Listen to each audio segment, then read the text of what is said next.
congresista Marisol Peñafiel. Gracias, compañera presidenta. Quiero hacer memoria de cómo esta normativa que fue planteada por iniciativa del Ejecutivo en el 2009 ha sido construida desde los diferentes espacios ciudadanos. Iniciamos con los denominados 100 días por la cultura para recoger la propuesta desde los diversos sectores y fuimos concretando esta propuesta que en la Asamblea en el periodo del 2009 se remitió a una de las comisiones y que permitió además retroalimentarlo con algunos otros elementos que me parecen importantes que deben ser rescatados en el debate que ahora mismo tenemos en la Asamblea Nacional. En su momento, la Comisión Ocasional de Cultura, desde su funcionamiento, puso énfasis en la necesidad de terminar con alrededor de 17 normativas dispersas, reglamentos que no estaban en funcionamiento y que además no permitían precisamente cumplir con lo que dice el texto constitucional, la conformación, creación y estructura de un sistema que garantice derechos en cuanto a la cultura se refiere. La Constitución de Montecristi, en su artículo 25, que ya ha sido mencionado aquí mismo, establece esa necesidad de crear un sistema que pueda volverse operativo, eficaz y garantista, pero además también establece, de acuerdo a lo que determina el artículo 377 y 380 del mismo cuerpo invocado, determina que sea efectiva esa aplicación. ¿Para qué? Para que garantice derechos. Por eso es ese cambio trascendental del artículo 1 de la Constitución, que no es semántico, y quiero rescatar el trabajo de la Comisión al recoger esos principios y que además, concordando con lo que ha planteado el colega Casa, deben estar establecidos en los considerandos, porque hay que desarrollar precisamente esos principios constitucionales de la creación del sistema, y me refiero en forma específica al artículo 25, al artículo 377 y 380 de la Carta Magna, por lo que pido a la ponente que sean incluidos y se redacte en los considerandos para poder precisamente determinar de qué tiene que desarrollar esta normativa cuando se refiere a la Ley de Cultura. Otros elementos fundamentales que me parecen importantes rescatar en el debate. Cuando hablamos de ese mandato de poder estructurar un sistema garantista, también establecer que esto sea en orden sistémico y que además garantice su eficiencia. El sistema tiene que garantizar la eficiencia de su funcionamiento para beneficiar ¿a quién? A los diversos sectores.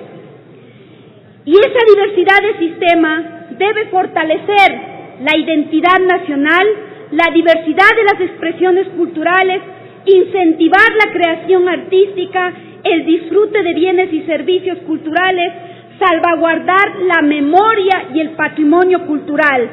Y yo quiero en este último punto, cuando se refiere a resaltar los principios de la Constitución del 2008, como es la creación de un Ministerio de Patrimonio que empezó a funcionar y a configurar la funcionalidad del sistema con áreas como, por ejemplo, museológicas, de protección de bienes y servicios. Esto permitió poner la casa en orden y con esa experiencia trasladarla ahora a la norma, a la Ley de Cultura, que nos permita precisamente que esa dispersión normativa no garantice absolutamente nada de derechos. Quiero hacer algunas recomendaciones a la Comisión. Me parece fundamental que la Comisión haya recogido e incluido en este cuerpo todo lo referente a la consulta prelegislativa. La consulta prelegislativa sometida al escrutinio de aquello que establece el artículo 57 de la Constitución de la República, en la cual los sujetos de los derechos colectivos sean los que aporten y en aquello que se vean afectados precisamente puedan hacernos nuestras recomendaciones. Quiero pedir a la comisión, a la ponente de esta normativa, igualmente, que lo referente a la consulta prelegislativa sea rescatada en el informe de la comisión, porque este ha sido un hecho trascendental e histórico, la implementación de la consulta prelegislativa en los diferentes cuerpos normativos que son consultados. Pero quiero hacer unas observaciones cuando se refieren a aquello que la comisión ha denominado en cuanto a lo que se refiere el artículo 66 del informe, el alcance sobre el tema de la prohibición de destrucción de bienes patrimoniales, en concordancia con lo que establece el artículo 74 referente a la responsabilidad solidaria de protección de bienes del patrimonio cultural, cuando sean los propietarios los que ordenen una ejecución de obra que afecte estos bienes. Sin embargo, que se hace referencia muy vaga sobre la obligación del Estado de restaurarlos o al menos de evitar su deterioro cuando de propiedad privada se refiere, y se sancione la omisión intencional de tomar medidas de restauración cuando el GAT o el gobierno central busquen intervención en esos bienes inmuebles, en esos bienes muebles o inmuebles. Me parece también importante reconocer lo que la Comisión ha establecido en lo que define en el artículo 107 sobre los emprendimientos y las industrias culturales y creativas.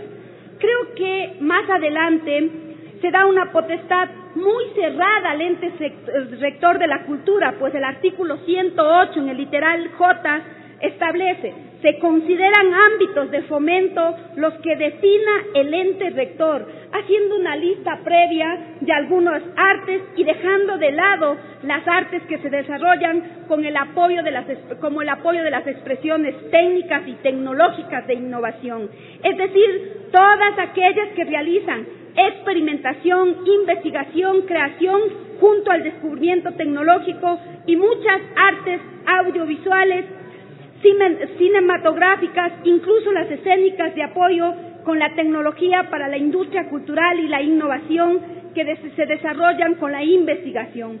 Por eso sugiero agregar un literal que diga que la producción de técnicas o tecnologías nuevas e innovadoras a la experimentación de varias tecnologías en un arte se reproduzcan con innovación y creatividad.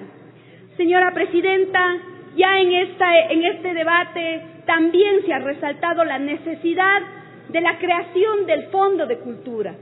Cuando hablamos de la necesidad de garantizar una política pública, la única forma es que tenga recursos para poder hacer efectiva y aplicable la norma.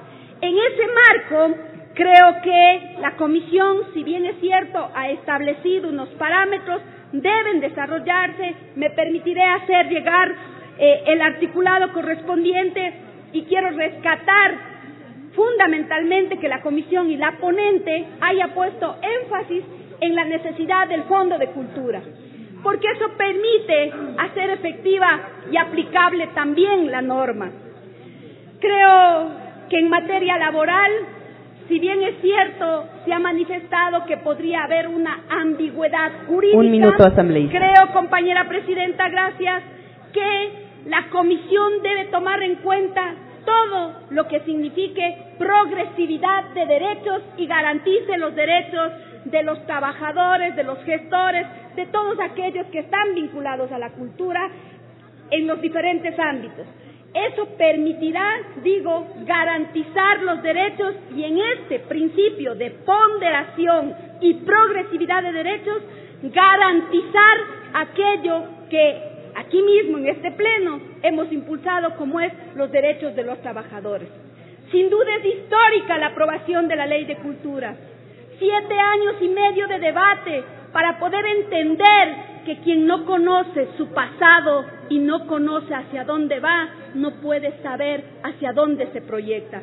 Por eso digo histórico, felicito a la comisión haberlo socializado con diferentes sectores y ahora tener un cuerpo normativo que garantice los derechos de los diversos sectores, pero sobre todo se implemente ese principio constitucional del summa causae y de transversalizar y de llevar y hacer efectivo el Estado intercultural. Este es un punto de partida fundamental con la aprobación de la norma, así es que felicitaciones a la comisión. Gracias, señora presidenta. Gracias.